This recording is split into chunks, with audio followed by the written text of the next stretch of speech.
Auzubillahiminashaitanirrajim. Bismillahirrahmanirrahim. Assalamu alaikum wa rahmatullahi wa barakatuhu. Today our topic is writing a compare and contrast essay. Let's see what is a compare and contrast essay.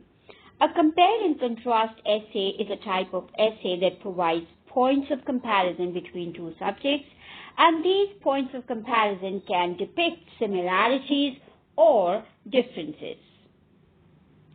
A compare and contrast essay teaches analytical writing and becomes a foundation for more advanced forms of academic writing. In a compare and contrast essay, what we do is that we juxtapose two subjects, that is, place them side by side for comparison. There are two skills that are needed for a compare and contrast essay. Number one, critical thinking skills. You have to look at your subject very carefully and critically and analytically to be able to compare them. And number two, advanced skills of description. You need to have descriptive writing skills so that you are able to describe your subject analytically, critically, and perfectly. The first step of writing a compare and contrast essay is to do the pre-writing exercise. You need to use the best tool that is available. So you have to use the best available tool for doing or your planning or composing your compare and contrast essay. So the first step for compare and contrast can be brainstorming, so that you can gather, or you can pour all the ideas down on paper. So brainstorming lets you pour ideas on paper, and the tool that you can use for doing that is the Venn diagram. In Venn diagram, you can use two overlapping circles.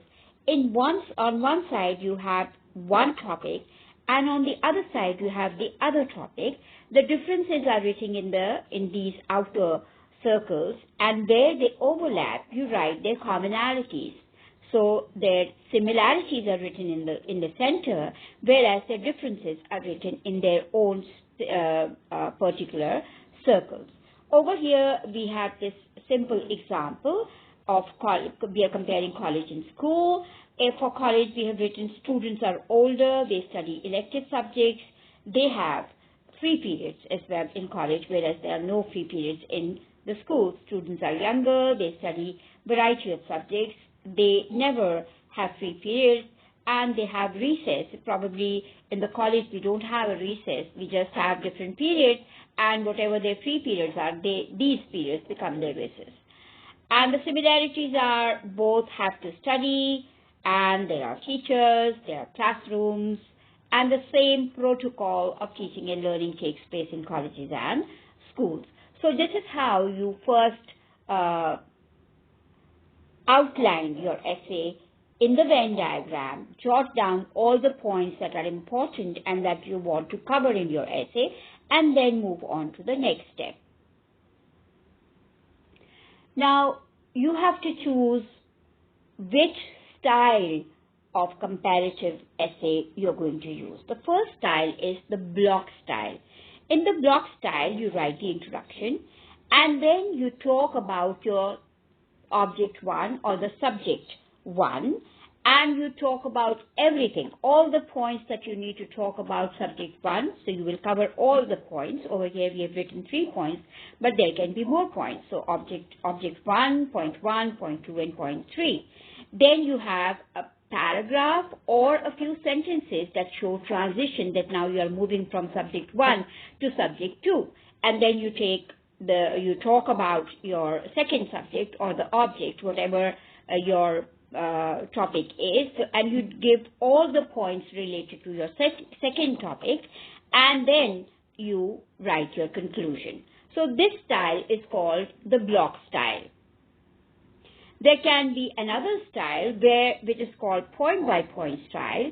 In that you give the introduction, and then you talk about object 1 and 2 and compare them on point number 1. And then you talk about the point number 2, and you write the points of comparison of both the objects. And then you move to point number 3.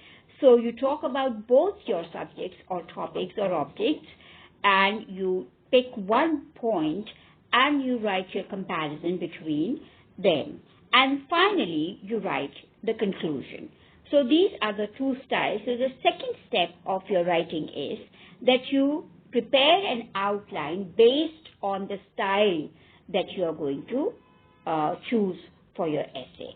Whether you're going to use the block style or point-by-point style. So you select the style and then you prepare your outline with the help of the Venn diagram that you have developed in the first stage.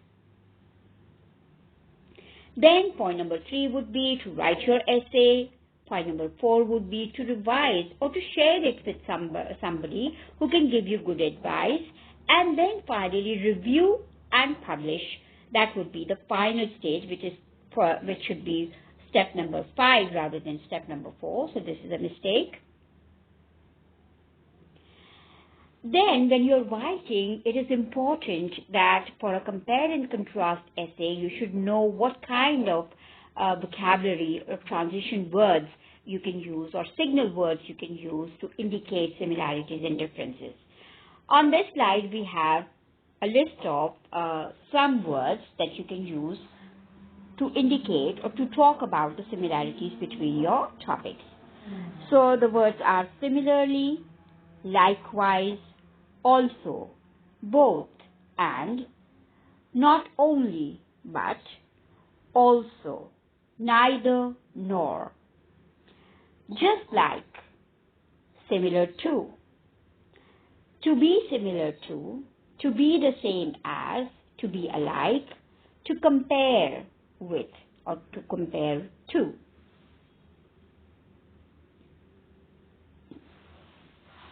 Let's look at some example sentences. Computers can be used to communicate easily, for example, via email. Similarly, or likewise, the mobile phone is a convenient tool for communication. Both computers and mobile phones can be used to communicate easily with other people. Just like computer, the mobile phone can be used to communicate easily with other people. The computer is similar to the mobile phone in the way it can be used for easy communication. So these are some sentences that you will develop and how you will use these words or signal words to show similarities. Now here is a list of words that you can use to signal differences. However, in contrast, in comparison, by comparison, on the other hand, while, whereas, but, to differ from, to be different from, to be dissimilar to, unlike. Here are some example sentences. Computers, although increasingly small, are not always easy to carry from one place to another. However, the mobile phone can be carried with ease. Computers are generally not very portable, whereas the mobile phone is. Computers differ from mobile phone in their lack of portability. Computers are unlike mobile phones in their lack of portability. Now, what are the topics that you can cover in a compare and contrast essay? So here are some examples, and you can choose from these examples and think of a topic that is of interest to you, and then write a compare and contrast essay. Now, this is just a suggestion of different topics that you can cover in this. So 2 historical periods or events can be compared. When did they occur? Do you know the dates, the duration? What happened or changed during each period or event? Why are they significant? Why have you chosen them for comparison? What kinds of work did people do? What kinds of relationships did they have? What did they value? What kinds of governments were there? Who were important people involved? What caused events in these periods, and what consequences did they have later on?